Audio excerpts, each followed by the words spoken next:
Hi, and welcome to the Desert Lady Diaries podcast, a weekly conversation with women who found their home in the Mojave Desert. I'm Dawn Davis, and this is episode number 65. If you're a first-time listener, welcome. And if you're a returning listener, thank you so much for coming back. If you'd like more information about the podcast, previous guests, want to catch up on previous episodes, or just want to drop me a line, it's all on the website, desertladydiaries.com. And I invite you to engage with me on Facebook and Instagram at Desert Lady Diaries and on Twitter at Desert Lady Diary. Today I'm talking with Mia Torres of Joshua Tree, who went from a temporary job at a state park on the California coast to building organizing pieces for New York City apartment dwellers, and eventually settled into the Mojave Desert for the peace and quiet. Today I'm speaking with Mia Torres. She's been involved in the Southern California theater scene for over 30 years. She taught at USC School of Theater and has worked with renowned companies such as the Royal Shakespeare Company and Alvin Ailey, as well as LA companies like the Actors Gang and Los Angeles Women's Shakespeare Company, and many more. She's worked on stage, backstage, built the stages, and all because of her passion for allowing the audience to lose themselves for a couple hours in another world drives her to create. She recently redirected her life to Joshua Tree so as to create a small artisan retail shop for furniture she makes and to showcase other Joshua Tree artists. And she sent me the quote, "Artists must create on the same level that society has the capacity to destroy." And maybe we'll talk a little bit about that later, because I agree. Welcome to the podcast. Thank you. Tell me about your very first experience with desert. That would have been the Sedona Desert, and I'm very much drawn to the Southwest. My father was Native American, Mescalero Apache, and I started doing some research, kind of researching my lineage because I didn't grow up with his family. And so I started spending time in Arizona and New Mexico, and those deserts just really drew me in. It was the vastness of it. It was the otherworldly quality of the desert is something that really draws me. And I definitely love nature, and I spent a lot of times in rural areas in terms of different places that I've lived, but for the most part, mountainous or streams or ocean, coastal cities. So when I finally discovered the desert, there was something almost even more that drew me into the natural quality of it, and it really was the silence and the peacefulness of it. And being from Southern California originally, Joshua Tree has always been an interest to me, and I've come here camping since I was young. So it just seemed like a natural move when I was looking to be closer to my family who live here in Southern California, with my parents getting older, and wanting to find a new place to settle. About 10 years ago, I bought an RV and started driving around the country looking for a new place to be because I didn't want to live in LA proper anymore. And circled the U.S. pretty widely. Was in Santa Fe for a while, Michigan, Brooklyn for 4 years, then wound up back on the West Coast in Portland, and then just realized with my parents getting older that I wanted to be even closer back to home, and wound up right back in Southern California. And Joshua Tree was kind of my escape, realizing that I didn't want to live in LA, but Joshua Tree was close enough that I felt like I still had touch with my family, but I was being true to myself in that I wanted a more peaceful and rural life. So had you, over the years, come out in different times to either camp or hike or just spend vacation time, if you will, out here? Yeah, I love the national parks. I've explored a lot of them around the country. I did a tour with a theater company where I was driving around the country 3 months out, 3 months back. Wow. I did that for 3.5 years. Oh my goodness. And so I really got to see this country, and the national parks. This country is so beautiful, and they protect such gorgeous lands that I love to try to support them any way I can. So obviously the national park was a big draw for me out here, and I would spend most of my time going in and exploring different camping areas in there. Honestly, I explored it mostly from the southern border to begin with, because having the kind of driving travel bug that I do and having it be part of my jobs over the years, I would drive out the 10, and I would always kind of use the park as my jumping off point, like camp for a couple of days, center myself before I get on the road, and my landing point, which was, coming back from whether it was a work trip or a travel trip or a family trip, camp for a couple of days before I go back into the busyness of LA. So it was really like this kind of beautiful collecting of myself before I would be able to step back into my life, you know. So I've always found it to be, it's incredibly rejuvenating. The park was a big draw, and I definitely spent most of my time in the park and not really exploring outside of that. You know, it wasn't really till I moved here that I started to really explore the community and the vastness of the desert beyond here, beyond the park, because there's so many other beautiful things that exist out here. Right. Yeah. So let's talk about that. What made you decide I need to move to Joshua Tree?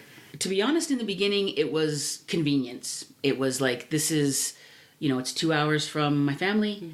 Initially coming out here, it was, as I said, the peacefulness, the quiet, and I knew that I needed that in order to stay sane in this crazy world. So I honestly just came here thinking, if all I get is peace of mind, I'll figure out what to do for work and what friends I'll have. Who knows whether I'll have a relationship. I knew there wasn't a huge queer community out here, so whether or not I'd ever have another girlfriend or anything like that, I was concerned about, honestly, but at the same time, I needed to know that I could find a place that would hold space for me and allow me to explore into, I just turned 50 last month, and I feel like it's a new jumping off point of what I want in my life. And it was a timing thing too, right? I wanted a little slower pace, a little more quiet, a place where I could really kind of switch gears and pursue this new passion of furniture as opposed to the busy world of theater and the arts community that I worked in for so long. That was really the impetus, was just convenience in the beginning. Then it instantly grew on me, and I literally within the first couple of weeks of moving here, I had the realization of how I had forgotten how peaceful it was here. Like, I feel like here in the desert, even when it's crowded with a music festival or so many things that go on here, there's still less white noise. Like, there's not the bombardment of advertising and billboards and all of that stuff that can just distract you from everything in your daily life. And I immediately was struck by that feeling, and I knew that it was the right choice. I just had questions in my mind about what I would do for work, and would I meet people, and where is the community that I want to be a part of. And you know, the desert is vast, and people live way out these dirt roads, and there aren't a lot of cafes or community places where people gather. So I knew that would be part of my struggle in the beginning. And I got lucky. When I first moved here, I had bought that RV, and I moved straight into Joshua Tree Lake RV Park. And that's where they hold the Joshua Tree Music Festival. Right. So literally within 2 weeks of setting myself up there, the people who own the campground, Ken and Sally, said that there were these blackout dates you'd have to leave. And I was like, why? And they were like, because there's a music festival. And I was like, music festival?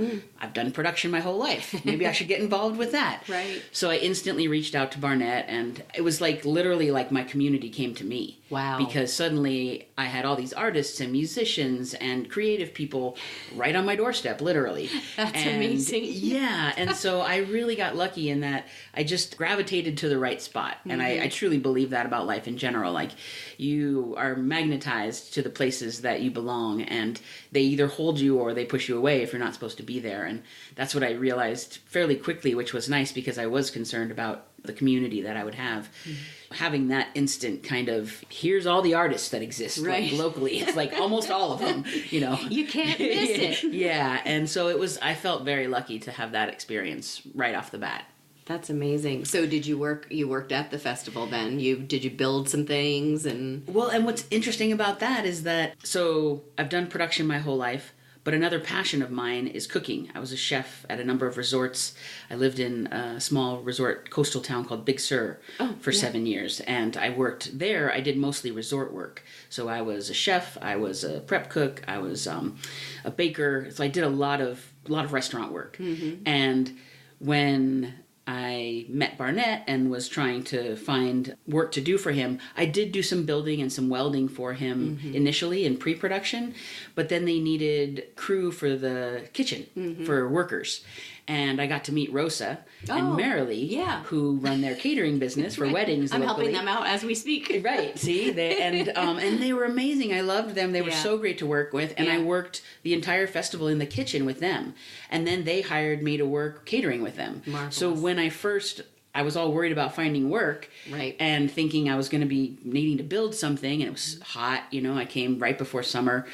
And so I was instantly concerned about, am I going to be able to find work and build things for people and get that network going? And instead I walked into my second passion, which is cooking, and I worked with them for a number of months before the woodworking jobs came and my reputation got out there in terms of spreading the word about what I can do and people that needed work. And so it was, again, a very lucky thing for me to meet them. And I really believe that that is kind of how life works. Like when you go somewhere that feels right to you, it's almost instant whether that's a true feeling, because it either makes it easy. If you're supposed to be there, it becomes easy. I call it green light, green light, green light. Yeah. There are like no impediments to what you're in the process of doing, and everything just seems to fall in your lap. Exactly. And it's just kind of affirmation. Exactly. And that's how Big Sur was for me. Like I loved it there. It's beautiful. Obviously, I believe it's one of the most beautiful places on the planet.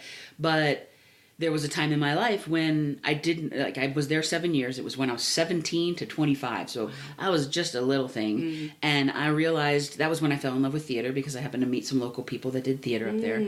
And I instantly realized that it wasn't the right place for me to be at that time in my life. I needed more stimulus than this rural little town.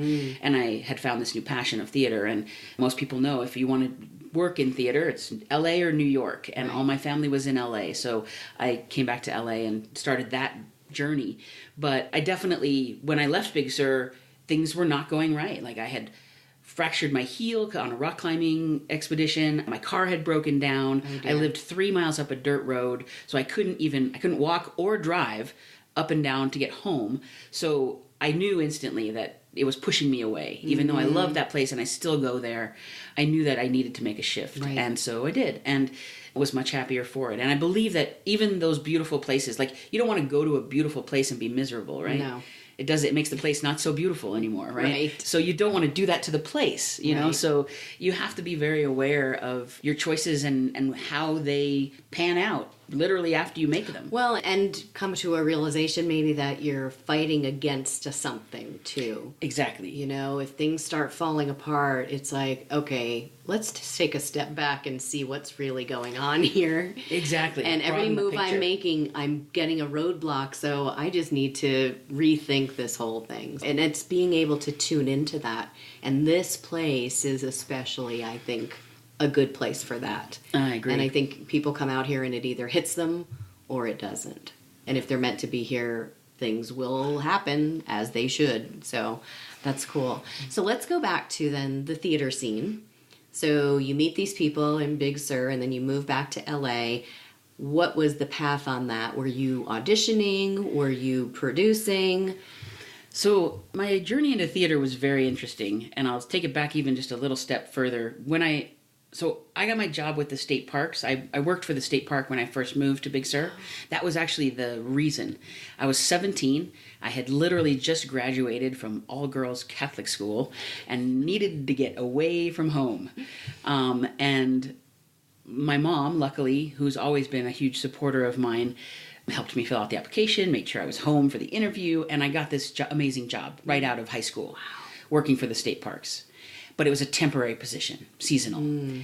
I worked the 9 months. I loved it there. I did not want to leave, so I got involved in the resorts. As I started to get involved with the resorts, I'd meet, other people, creatives that, did the waitressing and the hosting and while they were being actors and all of that. Even in this rural setting, it's the same kind of scenario, because you can't make a living at theater half the time. I mean, it's a difficult journey. So I met these people, and there was 5 of us, and we started a group called the Big Sur Players. And at that point, when I graduated from high school, I had just dabbled in drama a little bit. I had friends who were in drama, and I'm an artist, a painter. So they asked me to help build sets and paint and stuff. Right. And that was kind of my dipping of the toe into theater. And I loved it. I loved hanging out with those types, and kept me out of trouble after school. And so when I moved to Big Sur and met this group, I was like, oh, here it is. Here it is in adult form. Right. Like, I can do this. This is fun. I like all aspects of it. And because there was only 5 of us, we were doing all the tech as well as acting. Wow. And they were not classical actors. They did not enjoy Shakespeare. We did John Patrick Shanley, and we did more modern stuff. Right. A lot of original stuff, because, again, you find these rural places and there are these amazing people that have just chosen to disappear into them. I met people who studied at Yale and Harvard and were professors, and now they were dishwashers at a resort because they just wanted to check out and lived in their van. Too much pressure sometimes. Yeah. It weighs on you. And so a few of these people, we got together and started this company, and I did act in the beginning, and I did love it. I love to perform. I write music and sing. I play guitar. So I definitely there's that side of me that I don't let out all that often, which I'm hoping to change also. I was just going to say, I have never seen you at an open mic. Not that I go often. But. Yeah, I'm really hoping to change that. I'm definitely one of those people that doesn't like to do things that they're not good at, but obviously we know it requires practice to get good, so I've got to get back on my guitar. But as far as theater goes, there was something about, we would literally do theater wherever we could. And half the time, like some of them worked at this particular restaurant that backed up to a river and had these beautiful decks out back. And so we would clear the deck of the tables, hang the lights in the branches of the redwood trees, and have these outdoor shows, literally with the river right there and the restaurant right there. And it was so fun. Wow. And, it was like dinner theater, but like on steroids because it's this gorgeous dinner theater in this restaurant that you're having it at next to the river. So it was really fun. And then there was a little Grange Hall that we would do things at occasionally. I got to perform in a play that a man named Jeremy Slate, he's an old actor of the like Ronald Reagan years of acting. Jeremy Slate he was in a lot of those westerns and stuff, and his son Jeremiah was one of the people that started this company with me. And he got his dad to direct a piece written by a man named Bruce Arris, who was a friend of Henry Miller. And so we did this original play that was about the life of Henry Miller and this particular instance where his assistant, he basically was supposed to do an interview and he bailed on it, Henry Miller did, and so his assistant had to do the interview for him. And that's what the play was about. His assistant just exaggerated everything and talked about these orgies that Miller would have and all these crazy characters. And I got to play this woman, Wanda, who was in love with this sculptor. I had my first stage kiss. It was like, and it was all like for the first time. Like I had not done any of this. And it just made me fall in love with it even more, right? Taking on these characters and being a part of this production. And Bruce and Jeremy Slate, who directed, both said, like, they gave me such good compliments about my work. And it was like, maybe this is what I'm supposed to be doing. I'm supposed to be an actor. And I did love that for a while. I actually went from that, realizing that theater was what I wanted to do, moving back to LA, which coincided with a brand new performing arts center opening in my kind of hometown, which is a little suburb called Cerritos, which is on the border of LA and Orange County. Right. It's literally a $70 million performing arts center that they built in 1993. And Frank Sinatra opened it up. Like, I worked with Frank Sinatra before he died. Oh, my He was goodness. the first performer. Wow. And, Whitney Houston, Bernadette Peters, Alvin Ailey, Royal Shakespeare Company. Prince Charles came to the Royal Shakespeare Company. We had Bomb Dogs. It was an amazing art center. Yeah. And I loved it. And it was a really great way to step into theater because it was a great paycheck. It was a city job. I was back in my hometown. And it really kind of welcomed me in. And that led to my job at USC and all these other opportunities. I met Lisa Volpe, who runs LA Women Shakespeare, which is an all-female Shakespeare company. And that was the thing, is that kind of shifted when I worked with the Royal Shakespeare Company. I absolutely fell in love with Shakespeare, like just head over heels. Like I met all these amazing Welsh and Irish actors that came here to perform, and I would literally lay in the box seats that they couldn't sell that were like on the third floor, so I couldn't see, but I would lay on the floor and listen to them speak the words. I find that is the best way for me to hear Shakespeare. Yeah. Just listening to it is great. Yeah. And they performed for a week and I saw every show. I listened to every show. And I was getting paid because I had to be there on call as a tech, but they didn't need anything, so I would just listen. And I literally couldn't stop talking about Shakespeare. So one of my coworkers at that job said, you need to meet this woman, Lisa Volpe. She runs this all-female Shakespeare company. They're switching it up, Men used to play all the roles. Now women are playing all the roles. And it took a bit. It took us 6 months to connect. It was her calling me losing her number, us finally connecting, then me volunteering, and then she asked me to be her technical director for the company. And I joined LA Women Shakespeare, and that was probably 1995. And that led to a whole nother branch of opportunities in theater, meeting amazing designers and working on other projects outside of that company. And that's what really opened me up to the world of nonprofit theater in LA and becoming kind of a freelance technical director. How did you then switch gears? Because now you have a wonderful little company that you're making furniture. Yeah, so my carpentry skills and woodworking skills have definitely shifted throughout the years. I started with this small company in the woods, building little sets and hanging things in trees. One of those gentlemen was actually a contractor. So whereas he was an actor, he had a contracting business. So he obviously had the skills that taught us how to throw up some flats and do the painting and stuff. So that kind of segued into... At that time, I was building homes as well, because I was doing whatever it took in the woods to make money. So I was working at a restaurant. The woman who owned the restaurant, her husband was a contractor, so I did contracting during the day, so I was learning woodworking. So it started building homes. Then I fell in love with theater, so theater became my life for 30 years.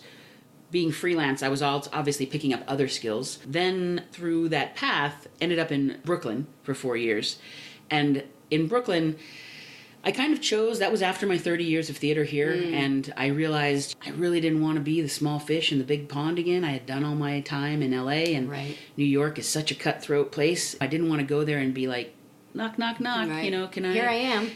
can I be a technical director at my level, you know, when you don't know me and I'm just moving here? And, and I had moved there for a relationship, and her schedule was going to be the exact opposite of mine if I did theater, right? It's all nights, it's all weekends, and she worked days. So it just didn't compute. It didn't make sense to make that move and go right back into that for a living. So I realized once again that I was going to have to reinvent myself. And in Brooklyn, small spaces are pretty much what everybody lives in. So I started doing like organizing for small space and storage for small spaces. I have that kind of mind where I can walk into a room and be like, yeah, that couch should be over there, and that there should be some shelving there because it's a dead space. So I just utilized how my mind worked and reinvented myself into a cabinet shelving organizer. And it worked well there. I had a little studio, and then I started falling into the chef thing. I met some chefs in New York, and they wanted farm tables because that was the big thing, like farm to table, right? So every chef wanted a table in their house that they could invite their friends over. So I started doing farm tables, large furniture pieces. Oh my gosh. And I loved it. I loved the process of it. I loved the detail of it. So that was what got me started with furniture. And then moving back to Joshua Tree, knowing that I wanted to come back to the West Coast to be closer to family, and realizing that Joshua Tree was going to be the place where I settled, I had been out here enough times to know that there's a rustic feel to what exists out here. You know, the rust, the sand, the weather, the wind, the wood. It all is elements that I love in furniture that makes it raw. And I was already working with metal and wood in the designs that I was doing because I am a welder also, and I enjoy that aspect of it. So it just kind of was a natural segue of reinventing myself again. It was like, here I have these skills. I can just kind of pare them down. And honestly, from the moment I moved here, I was like already trying to think, carpentry is such a taxing job on your body. And so as my shoulders wrapped. And you have to really be mindful of that. You know, again, I'm getting older. I want to protect my body. So I realized I wanted to do smaller scale, stop carrying big beams and climbing ladders and doing roofing. And I just decided to wrap my design mind around smaller pieces and more artistic pieces, like stuff that I could possibly hang on the wall that were wood. In the almost 2 years that I've been here now in Joshua Tree, that's where I've been kind of taking my skill is into smaller, more custom pieces. I love doing custom work. I love working with the client and giving someone exactly what they need. I just went on your Facebook page and saw it was a hair cutting place that you just did with mirrors and the metal around them, and then they had you do a door. Did you do the door? Yeah, I built that door from scratch. Yeah, it's beautiful. A sliding barn door for their bathroom. Yeah, that's a small queer hair salon that just opened in Long Beach, and that actually was a referral from a friend of mine in Brooklyn. Oh my goodness. I was referred from Brooklyn to Joshua Tree to a salon in Long Beach. And, you know, they came at me, they had a budget, they had very little time, and I really wanted to help my friend out that was referring me. And I also just fell in love with this couple that were creating this space. And so, yeah, we just had the opening last week on the 20th of October. And I was just telling my girlfriend this the other day. It's hard to walk into that, like they had the opening gala, and everyone's like, oh my God, it's so amazing. You're so amazing. My head was just like ballooning up, and I was just like, it's so hard not to like get a big head. It's Right. like, so I loved it. It was a great experience. They were very happy with everything I created. I did window benches for them, window seats that had storage, and they have this whole aspect of books for people that are waiting. So the front of the window seats were bookshelves, and and then the inside was storage. So, and then the styling stations, and her partner, the woman who is creating the salon, makes his own kombucha. So he has a kombucha bar. So I built a 9-foot bar that he could put the kegs of kombucha in. That's what I saw. Yeah, that was beautiful, and it had shelves above it with a bunch of stuff on it. Yeah. So that was a really lovely project to work on because there were so many diverse pieces. And again, coming back to loving to work with a client who has that vision, like when giving them exactly what they need. Like that was the thing about organizing shelving. It's like, what are you going to put on them? Albums, tchotchkes? What size do you need? How much spacing? And I definitely have always felt in my life, I'm most happy when I live in service to other people. It's just who I am. And so I really love to please with my work. And so that's the one kind of thing that's different about this shop is I'm kind of going in just wanting to create my own vision of my art. And letting people come to me and either like it or not. I'm excited. If someone were to say to you, hey Mia, I'm thinking of moving to the desert, what are some things that you would say to them about a move like that? Well, first off, I would say go for it because it's been nothing but welcoming and encouraging and rejuvenating for me. I know that everyone has their own path, but if you're drawn to it, I say go for it. You know, the only thing I would say about being out in the desert is the things that are really obvious. Make sure you drink enough water. Make sure you buy a house with shade. You know, invest in coconut oil. It's like there's definitely just healthcare things and logical things that you want to be aware of with a move to the desert. But other than that, the community has been welcoming. What I like about the desert that I've realized in the 2 years is that it's okay that things go slow. It's okay that you meet a couple people this year. You're not trying to fight off friend requests and things like that.